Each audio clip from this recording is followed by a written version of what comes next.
सकते हो। ब्रेक के बाद एक बार फिर आपका स्वागत है। आप देख रहे हैं खास खबर और हम बात कर रहे हैं नरेंद्र मोदी की अमेरिका यात्रा और ट्रंप के साथ हुई मुलाकात को लेकर। यूं तो नरेंद्र मोदी 3 देशों की यात्रा पे हैं, पुर्तगाल, अमेरिका और नीदरलैंड, लेकिन सबसे बड़ा जो ध्यान है वो सब लोगों का था कि अमेरिका के साथ किस तरह की मुलाकात होगी। बराक ओबामा के साथ में काफी अच्छी ट्यूनिंग नरेंद्र मोदी ने की, जैसा कि दावा किया जाता है, और बड़े गर्मजोशी के साथ में दोनों मिले। बराक ओबामा से बराक तक आ गए थे, चाय का कप भी एक दूसरे को अच्छे से शेयर कर रहे थे, तो बड़ी आत्मीयता थी। और लेकिन ट्रंप अलग मिजाज के व्यक्ति हैं। ट्रंप को आज तक समीक्षक नहीं समझ पा रहे हैं, वहां के अमेरिका के लोग भी नहीं समझ पा रहे हैं कि अगला कदम ट्रंप का क्या हो सकता है, किस दिशा में जा सकते हैं। तो थोड़ा सा डिफरेंट है ट्रंप को समझना भी, और यही वजह थी कि विश्व बरादरी की निगाहें टिकी हुई थी कि एक विकसित राष्ट्र और एक विकासशील देश, दोनों के मुखिया जब मिलते हैं तो किस तरह के स्थितियां बनेंगी, क्या चीजें सामने आएंगी। क्यों सबसे बड़ी एक एग्जामिन करने की जो पोजीशन है वो ट्रंप की अपनी बॉडी लैंग्वेज हो, चाहे उनकी वर्किंग स्टाइल हो, और किसी के साथ वो मिल रहे हैं तो उसके उस दौरान उठाए जाने वाले वो कदम हो।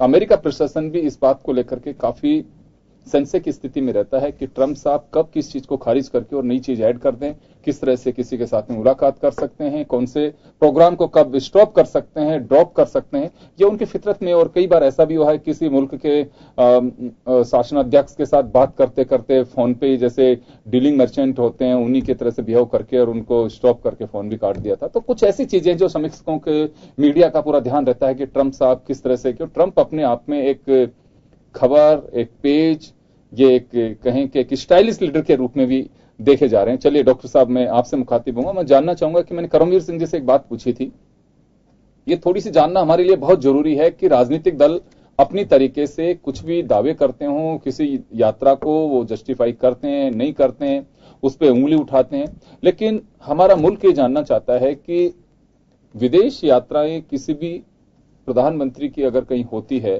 चाहे अमेरिका के साथ हो चाहे रूस के साथ हो, हमारी जो स्ट्रेटेजी बनी हुई होती है पहले से, क्या वास्तव में उस पर कुछ डिपेंड करती है, या फिर हम कहें कि हर सरकार का अपना एक तरीका होता है, उसी तरह से विदेश नीति खासकर अमेरिका के साथ या रसिया के साथ या चीन के साथ बात करें तो बदल जाती है? देखिए योगेंद्र जी, हम विदेश नीति की बात करते हैं, वो सामान्य प्रिंसिपल्स होते हैं, इसमें कूटनीति ज्यादा महत्वपूर्ण होती है जी। तो वर्तमान समय में हमारे प्रधानमंत्री अमेरिका के राष्ट्रपति से मिले तो हमने क्या हासिल किया और क्या आशंकाएं हैं, ये भारत की जनता जानना चाहती है। हम सब समझना चाहते हैं कि क्या हासिल किया। जहां तक हासिल करने का सवाल है, जो कंट्रोवर्शियल मुद्दे हो सकते थे, वीजा का मामला था या क्लाइमेट का था, इस पर हमने एक बार के लिए मैं सिर्फ ये जानना चाहता हूं कि क्या वास्तव में चुनी हुई सरकार 5 साल के बाद चुनती है, वो रिपीट भी हो सकती है या जा भी सकती है, क्या वो सरकार जब बदलती है तो हालात और विदेश नीति की परिस्थितियां सब बदल जाती हैं, लीडरशिप के अनुसार तय होती है, या पुरानी जो अपनी जो एक स्ट्रेटेजी चली आ रही है उस रूट लाइन को हम लोग आगे बढ़ाते हैं? योगेंद्र जी, अंतर्राष्ट्रीय संबंध हैं, उसमें आप एक कट ऑफ लाइन नहीं कह सकते, एक कंटिन्यूटी में परिवर्तन होता है, लेकिन लीडरशिप का रोल उसमें होता है। बाकी तो जो अपना इस्टेब्लिशमेंट होता है, सिस्टम होता है, वो अपने हिसाब से फीडबैक देता है और वो जो प्लान करता है, लेकिन लीडरशिप उसको थोड़ा बहुत मोल्ड कर लेता है कि वो ऑल ऑफ ए सडन नहीं होता, एक कंटिन्यूटी में चेंज होता है। क्योंकि मेरा सवाल जो इस वजह से मैं जो जानना चाह रहा हूं, सवाल मेरा इस वजह से खड़ा हुआ है कि हम अक्सर पिछली जो सरकारों के वक्त सवाल खड़े करते रहे कि अमेरिका के एजेंट की तरह सरकार काम करती है या फिर अमेरिका की गोद में बैठे हुए हैं, जब प्रतिपक्ष में भाजपा हुआ करती थी। मैं थोड़ा सा अंतर समझना चाह रहा हूं कि क्या मोदी साहब थोड़े से अलग जा रहे हैं उससे? नहीं, ऐसा बिल्कुल नहीं है, लेकिन भारत का डिलेमा यह है कि भारत ऑटोनॉमी भी बनाए रखना चाहता है, स्ट्रेटेजिक। भारत की सबसे बड़ी प्रॉब्लम है कि भारत की एस्पिरेशन है कि चाइना का अल्टरनेटिव बने जी। इंटरनल स्ट्रेंथ हमारे पास उतनी नहीं है, ये सबसे बड़ा भारत का डिलेमा है। और हम चाइना का अल्टरनेटिव बनने के लिए हम चाहते हैं कि हमारी स्ट्रेटेजिक ऑटोनॉमी बनी रहे। वो कैसे बनी रहे ये हम नहीं कर पा रहे हैं, क्योंकि हमारा स्ट्रेंथ उतना नहीं है। हमारे को स्ट्रेंथ बढ़ाना चाहिएगा। जो भी देश बड़े महान बने हैं वो अंतर्राष्ट्रीय राजनीति से कट के अपनी प्रगति की है। अमेरिका ने लंबे समय तक आइसोलेशन में रह के प्रगति की है और फिर अंतर्राष्ट्रीय स्तर पर डोमिनेट किया था। हम एक साथ चाहते हैं, हम आंतरिक स्ट्रेंथ भी बढ़ाना चाहते हैं और अंतर्राष्ट्रीय स्तर पे अपना रोल भी प्ले लेकिन डॉक्टर साहब, जैसे चीन पाकिस्तान की तरफ नजरें गड़ाए हुए है और पाकिस्तान को सपोर्ट कर रहा है, वो चाहे एक सिल्क रोड की बात हो, चाहे दूसरे उसके साथ में ट्रेड प्रॉफिट्स को देख रहा है। तो ऐसी परिस्थिति में हिंदुस्तान का ये कदम काफी उचित हो सकता है कि कम से कम अमेरिका से दोस्ती करिए आप। देखिए, इस संदर्भ में अगर वर्तमान में हमने क्या हासिल किया है इस यात्रा के दौरान, हम देखें कि यात्रा के दौरान अफगानिस्तान के इश्यू पे काफी बातचीत हुई है और अफगानिस्तान में अमेरिका पहले से चाहता है कि भारत सिक्योरिटी से रिलेटेड कोई रेस्पॉन्सिबिलिटी ले। अफगानिस्तान के मामले में चीन, रशिया और पाकिस्तान एक साथ हैं, एक तरह की एक्सिस बना ली है, वो तालिबान को भी सपोर्ट कर रहे हैं। तो ऐसी स्थिति में अमेरिका ये चाहता है कि भारत सिक्योरिटी के मामले में अफगानिस्तान में इन्वॉल्व हो, यहां तक कि भारत अपने ट्रूप भेजे। ये आशंका मुझे लग रही है कि अगर हम ट्रंप के प्रभाव में आके, अमेरिका के प्रभाव में आके हमारे ट्रूप्स वहां भेजते हैं तो ये भारत की एक डिप्लोमेटिक ब्लंडर होगा फिर भी। तो लेकिन दूसरा जो मुझे आशंका लग रही है वो ट्रेड के लिए ट्रंप ने जो कहा है हमारे प्रधानमंत्री को, जो बैरियर्स हैं वो कम किए जाएं, तो कहीं ऐसा न हो कि जो भारत के राष्ट्र हित में हमने बैरियर लगा रखे हैं, भारत के इंटरनल प्रोडक्शन और मैन्युफैक्चरिंग उसके हित में जो बैरियर लगा रखे हैं, क्या उनको भी डिसमेंटल न कर दें। तो ये कुछ आशंकाएं तो हैं। जो हमने सबसे बड़ा पॉइंट हासिल किया है वो है इंडो पैसिफिक में जो भारत और अमेरिका नजदीक आ रहे हैं, जिसको चाइना ने अलायंस का नाम दिया है कि अमेरिका और भारत का अलायंस हो रहा है। तो एक तो वो हासिल किया है। दूसरा, अमेरिका की अभी तक एक पोजीशन रही कि संयुक्त राष्ट्र संघ में जो भारत का लगभग 20-22 साल पहले का प्रपोजल है, comprehensive convention on international terrorism, इसके समर्थन का ट्रंप ने आश्वासन दिया है जो ओबामा ने भी नहीं दिया था। तो ये उपलब्धियां हैं। तीसरा, हमने जो हमारे राजनीतिक दलों के नेता हैं वो डिप्लोमेटिक जो शिष्टाचार है या लोकाचार है उसको उपलब्धि नहीं मान सकते। सलाहुद्दीन को अंतर्राष्ट्रीय आतंकवादी घोषित करना है, वो मेरे ख्याल से एक डिप्लोमेटिक शिष्टाचार का ही परिणाम है। यहां तक कि इसमें जॉइंट स्टेटमेंट में कहा गया कि भारत एडमिनिस्ट्रेटेड कश्मीर, जो कि ये कह रहे हैं पूरा उसका फाइनल वर्जन नहीं है जो मीडिया में आ रहा है, अगर ऐसा कहा है तो भारत की संसद ने यह पास कर रखा है कि कश्मीर इंटीग्रल पार्ट है, भारत का एक स्टेट है विद सर्टेन कॉन्स्टिट्यूशनल प्रोविजंस। तो अगर भारत को कश्मीर को यह कहते हैं कि भारत एडमिनिस्ट्रेट्स जम्मू एंड कश्मीर, मेरे ख्याल से इस तरह का लैंग्वेज है, इसका मतलब आप कश्मीर को कंट्रोवर्शियल मान रहे हैं, इंटीग्रल पार्ट नहीं मान रहे हैं। तो कुछ चीजें हैं जो मुझे लगता है कि ये नहीं होना चाहिए था। अगर हुआ है तो अभी क्यों फाइनल वर्जन जब तक नहीं आ जाता है, इसमें कहना जल्दबाजी होगी। कुछ साइट्स पे ये चीजें चल रही हैं, लेकिन अभी इस पे खंडन भी नहीं है और कुछ क्लियरिटी नहीं है कि एग्जैक्टली ट्रंप ने क्या कहा। बिल्कुल इसको लेकर के कुछ लोगों ने ऑब्जेक्शन भी किया कर ऐसा कहा है कि भारत का अभिन्न अंग है कश्मीर, वो था, है, रहेगा। और अगर ट्रंप ये मान के चलते हैं कि भारत अधिग्रहित कर या फिर ऑक्यूपाई जो वर्ड जो यूज कर रहे हैं, प्रशासित India administrated Kashmir, Jammu and Kashmir, तो वो एक ऑब्जेक्शन की बात हो सकती है। और हो सकता है कि प्रधानमंत्री को उस वक्त ऑब्जेक्शन उन्होंने किया भी हो, या कि भारत के जो ऑफिसर साथ में गए थे उन लोगों ने कुछ बताया हो। हालांकि एक जगह कहीं पे है कि डोभाल ने किस तरह से इस मुद्दे को लेकर के कुछ कहा है, लेकिन अभी कुछ क्लियर नहीं कह सकते और कुछ आ भी नहीं रही है। चलिए राजू जी, मैं आपके पास में आना चाहूंगा कि देखिए, दौरा किसी भी मुल्क के राष्ट्रपति प्रधानमंत्री का हो सकता है, उस देश को रिप्रेजेंट करता है, और इसमें एक भरोसे वाली बात होती है कि भरोसा रखना भी चाहिए कि जो व्यक्ति यहां से जा रहा है निश्चित रूप से देश के हित में ही कोई बात करके आएंगे। वहां परिस्थितियां क्या रहती हैं, क्या वहां के ब्यूरोक्रेसी ने, क्या वहां के अपने गवर्नमेंट ने किस तरह की रणनीति बनाई है, क्योंकि दूसरा मुल्क भी इतनी जल्दी सौदे नहीं करने वाला कि अपने आप को कहीं पे परेशानी में डाल करके या फिर कमजोर साबित करके या फिर खुद के नुकसान को उठा करके दूसरे को प्रॉफिट दे। मुझे लगता है विश्व बिरादरी में ऐसी परंपरा है नहीं। हर व्यक्ति, हर देश अपना नफा नुकसान नाप करके उसके बाद एग्रीमेंट्स, एमओयूज को फाइनल रूप तक लेके जाता है। तो ये भरोसा क्यों टूटता है हम लोगों का कि कोई भी मुल्क का अगर राष्ट्रपति या प्रधानमंत्री जाता है तो उसको हम निराशाजनक कहें या फिर कहें कि कोई बहुत उत्साहजनक? बिल्कुल भरोसा नहीं टूटता। हमने पहले कहा कि जब दो बड़े जनतांत्रिक देश मिलते हैं आपस के अंदर तो महत्वपूर्ण होती है बातचीत। मैंने अपनी बात की शुरुआत इससे करी थी जी, क्योंकि हमको मालूम था कि कोई एजेंडा लेके आप नहीं जा रहे हो। आप एजेंडा लेके जाते हैं तो सबसे पहले अगर आप जाके अपने किसी से आदमी से बात करेंगे तो आप बोलेंगे आपने मेरे ऊपर पेरिस क्लाइमेट के जो कॉन्क्लेव हुई उसमें आरोप लगाए, उसको क्लियरिफिकेशन करना चाहिए, आपने उस विषय में बात नहीं करी। आपने H1B वीजा के लिए, जिसके लिए बहुत हजारों लोग इंतजार कर रहे हैं, लाखों लोग, उसके बारे में बात नहीं करी। हेग टेररिज्म के बारे में आपने जाके बातचीत नहीं करी। आप किन मुद्दों को लेके वहां बातचीत करने गए थे? हमारा खुद का शुरू से मानना यह था कि एक औपचारिक मुलाकात करने जा रहे हैं, राष्ट्रपति बनने के बाद बधाई देने के लिए जा रहे हैं, अपने से उनकी मित्रता बढ़ाने के लिए जा रहे हैं, हिंदुस्तान के बारे में कुछ उस विचार बनाए अमेरिका। अभी तक कोई ऐसा 6 महीने में नजर नहीं आया कि अमेरिका डोनाल्ड ट्रंप के विजन में कहीं पे भी भारत के लिए कुछ सोच हो। जो उन्होंने ऐसी कुछ बात बोली से लगे कि भारत के बारे में बहुत कोई पक्ष की बात उनके दिमाग के अंदर आ रही हो। तो जाके मिलना अच्छी बात होती है, आप जाके आ रहे हो, जरूर मिलोगे। और अगर आपको वहां से ड्रोन नहीं मिलेंगे जो आर्म लैस होंगे, आर्म से जुड़े होंगे, तो आप शायद इजराइल जाके कोशिश करोगे कि हम वहां से लेके आए, क्योंकि हम बड़े सोच समझ के चल रहे हैं। ईरान के संग अपने संबंध बनाए रखना चाहते हैं, क्योंकि उन्होंने 6 जो राष्ट्र बंद करे हैं उसमें ईरान भी शामिल है, अमेरिका ने, कि जहां पे नहीं आएंगे, और हमारे ईरान के संग अलग किस्म के रिश्ते हैं।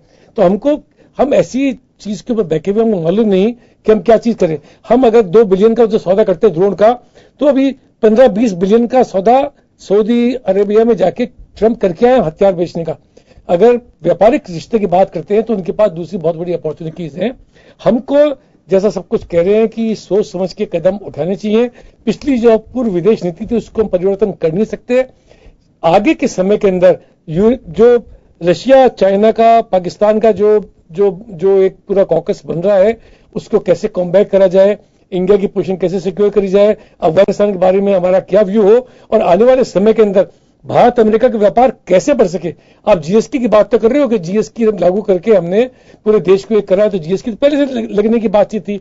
उसके बाद अमेरिकन कंपनीज को क्या फायदा मिलने वाला है ये बताने की आवश्यकता थी। हिंदुस्तान में आके काम शुरू करें उसको बताने की आवश्यकता थी। आप कह रहे हम 100 विमान आप तक खरीद रहे हैं, उससे अमेरिका में हजारों लाखों लोगों को रोजगार मिलेगा। आपके पास कोई चॉइस है? आप रशिया से विमान खरीद सकते हो क्या? आपको अगर सिविल एविएशन में बढ़ना है तो चाइना से विमान खरीद सकते हो क्या? इजराइल से विमान खरीद सकते हो क्या? आपको चॉइस ही नहीं है। आपको जाके उसी कंपनी से विमान खरीदने पड़ेंगे, बोइंग से, जो पूरी दुनिया में विमान सप्लाई करता है। तो आप उससे क्या रोजगार उपलब्ध कर रहे हो? अगर आपको अपने देश को सिविल एविएशन क्षेत्र में आगे बढ़ाना है, आपको अपने देश को सामरिक क्षेत्र में आगे बढ़ाना है, रशिया के अलावा आप किसी से आर्म खरीद सकते हो, अमेरिका ही है। तो मेरे ख्याल से पूरी बात को जो मनीष तिवारी ने कहा उसको भी गलत नहीं समझना चाहिए। ये बिना एजेंडे की बातचीत थी। जो फल मिलना था वो फल मिला है।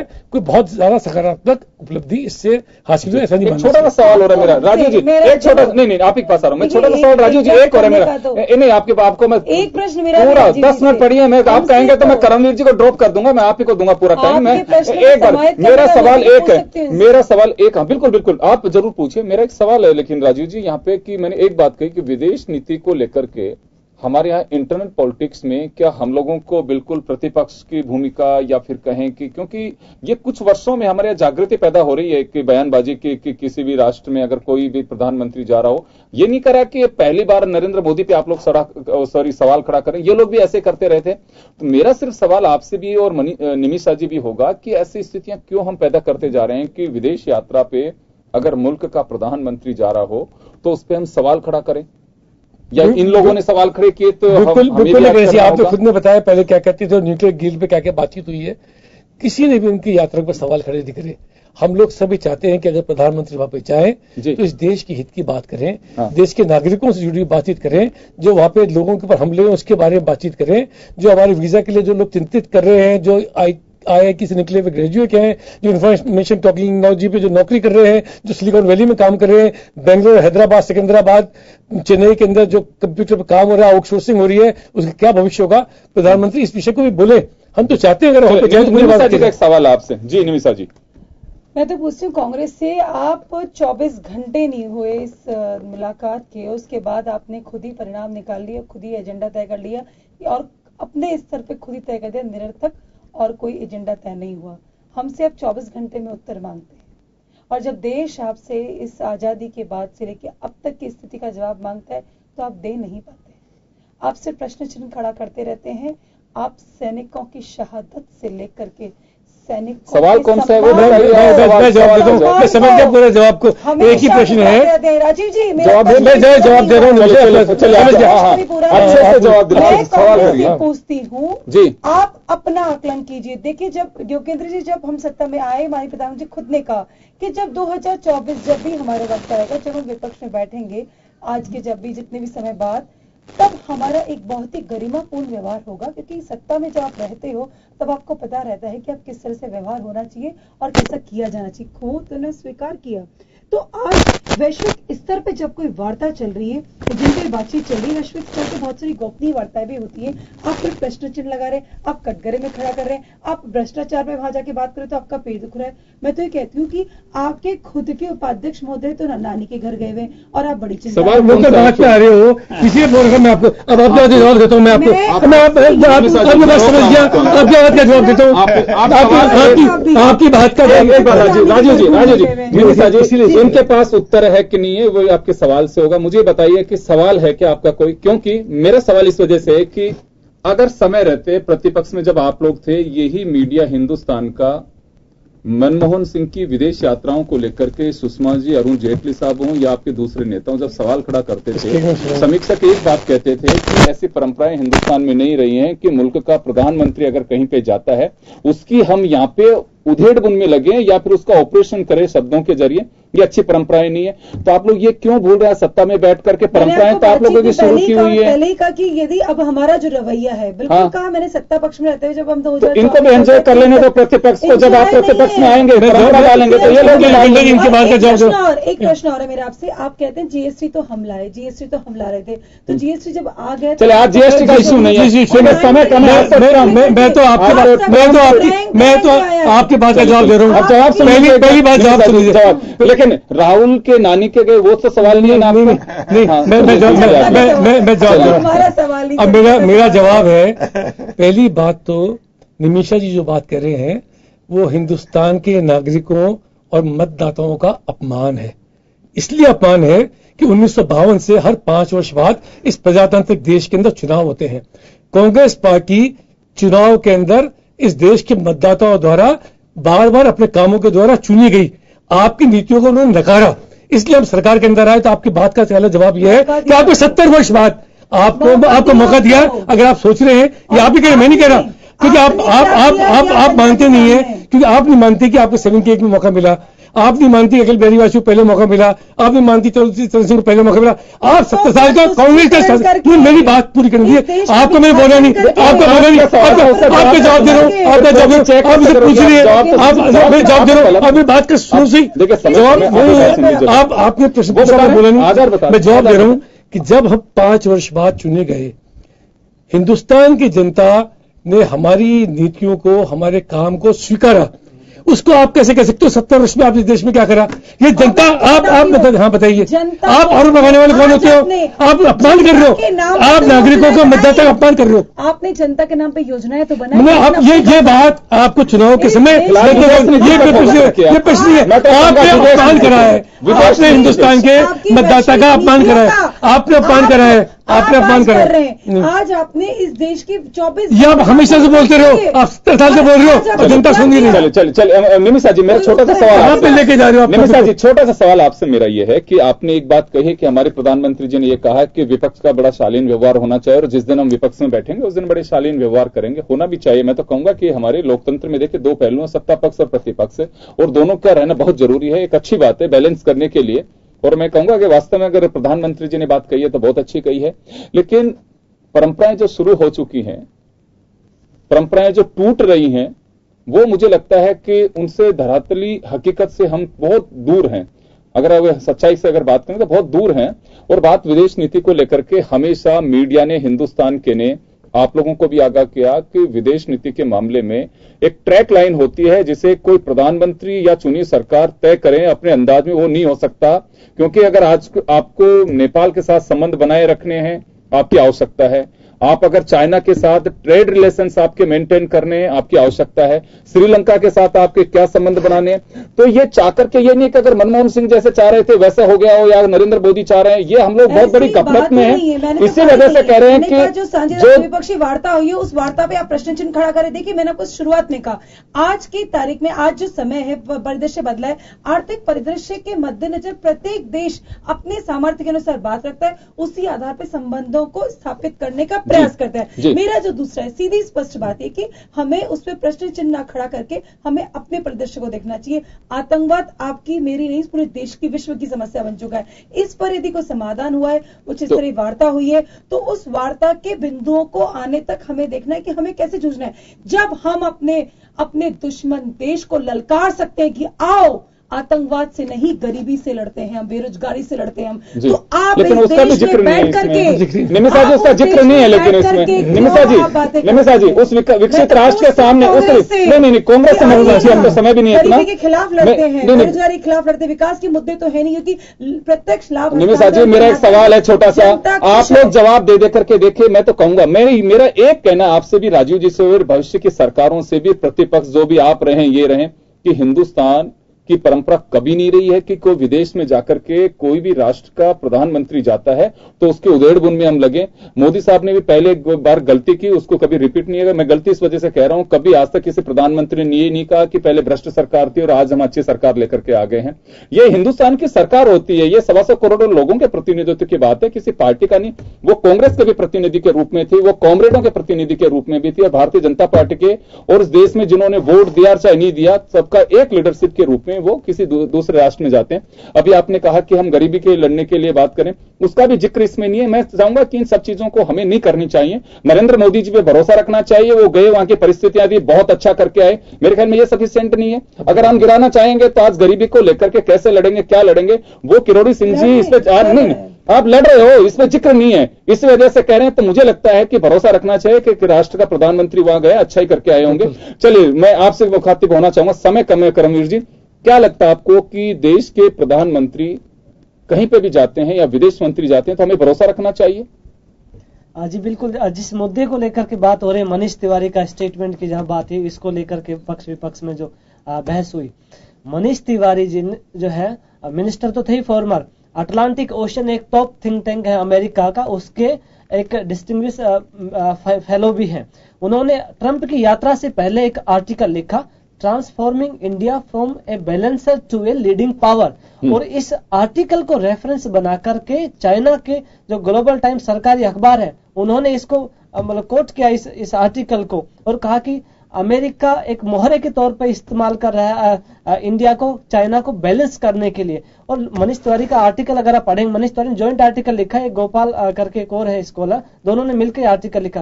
उन्होंने पूरा डिटेल में लिखा है कि भारत के अपने हित है, अमेरिका उनके अपने स्वार्थ है, तो भारत को एक मोहरे के तौर पे इस्तेमाल नहीं करे कि जहां जरूरत हो चाइना को बैलेंस करने के लिए तो आप करें। साउथ चाइना सी में कहें कि चलो ज्वाइंट मिलिट्री जो है वो करते हैं, पेट्रोलिंग करते हैं, तो भारत ने मना कर दिया। लेकिन उसमें बहुत ही डिटेल से सारी बातें कही गई है, और पक्ष विपक्ष में वैसे एक छोटा सा सब, चलो अभी इसी का जिक्र कर रहे हैं, इससे इर्द गिर्द एक बात हो रहा है जो साइट्स पर चल रही है, वहां के बताया जा रहा है कि अमेरिकन जो मीडिया है उसने भी लिखा है, मैं नाम बताना चाहूंगा, कि वहां के न्यूयॉर्क टाइम्स है, किसी ने लिखा है कि अमेरिकी, माफ करेगा, चाइना के जो राष्ट्रपति हैं उन्हें चिढ़ाने के लिए बड़े गर्मजोशी से ये सब कुछ किया गया, स्वागत और ये सब कुछ आप मानते हैं? क्योंकि उसका एक रिफ्लेक्शन मुझे दिखाई दे रहा है कि मानसरोवर यात्रा हो या फिर भारत के साथ में, अभी वहां के विदेशी मीडिया ने भी कहा, माफ करेगा, चाइना के मीडिया ने भी कहा है कि इसके परिणाम भविष्य में हिंदुस्तान को भुगतने होंगे। देखिए, ट्रंप बिजनेसमैन है, सही मायने में पूछा जाए तो इस यात्रा को और भारत को उसने ज्यादा महत्व नहीं दिया। अगले महीने जर्मनी में G20 की मीटिंग होने वाली, इससे पहले चाहते हैं कि दोनों के बीच में एक समाज विकसित हो। भारत से कई गुना ज्यादा हमारा ट्रेड अमेरिका के साथ लगभग 105-115 बिलियन डॉलर के आसपास है, उनका तो 500 बिलियन डॉलर से भी ज्यादा पहुंच गया। चाइना और यूएस का ह्यूज इन्वेस्टमेंट एक दूसरे के देशों में उन्होंने किया है। सो ट्रंप बिजनेसमैन के तौर पे देख रहा है चाइना को। वैसे तो साउथ चाइना सी की बात किया, लेकिन जब शी जिनपिंग आई तो उन्होंने आधी लाइन का भी बात नहीं किया। ईस्ट और साउथ चलिए करमवीर जी, बहुत ही एक बड़ी यात्रा और 3 मुल्कों की जो यात्रा नरेंद्र मोदी की है, मैं तो यही कहना चाहूंगा कि इस यात्रा को लेकर के हम चर्चाएं कर सकते हैं। चर्चाएं लाजमी तब होती हैं कि जब सियासी गलियारों में बातें कुछ अलग अलग निकल करके आती हैं। अदरवाइज तो हमें नफे नुकसान को लेकर के इस तरह से कर सकते हैं कि मोदी साहब 2 कदम इस तरह से आगे बढ़ाए। जब ये जा रहे थे तो भी आप लोगों के साथ हमने चर्चा की कि हम इतनी बड़ी वॉइस नहीं है कि नरेंद्र मोदी हमारी बात पे गौर करें, लेकिन दर्शक जरूर गौर करते हैं कि कौन से ऐसे ज्वलंत मुद्दे हैं समसामयिक, वो कौन सी वार्ता के बिंदु हैं जिन पे सरकार को फोकस करना चाहिए कि एक हिंदुस्तानी के नाते हर व्यक्ति इसकी चर्चा करता है। लेकिन फिर मैं कहना चाहूंगा कि मुल्क की चुनी हुई सरकार पे खासकर विदेश नीति के मामले में भरोसा करना चाहिए कि परिस्थितियां क्या रहती हैं, क्यों ऐसे स्टेप उठाए जाते हैं। अगर कहीं कोई दिक्कत होती है तो एक सुझाव के रूप में दिया जाना चाहिए।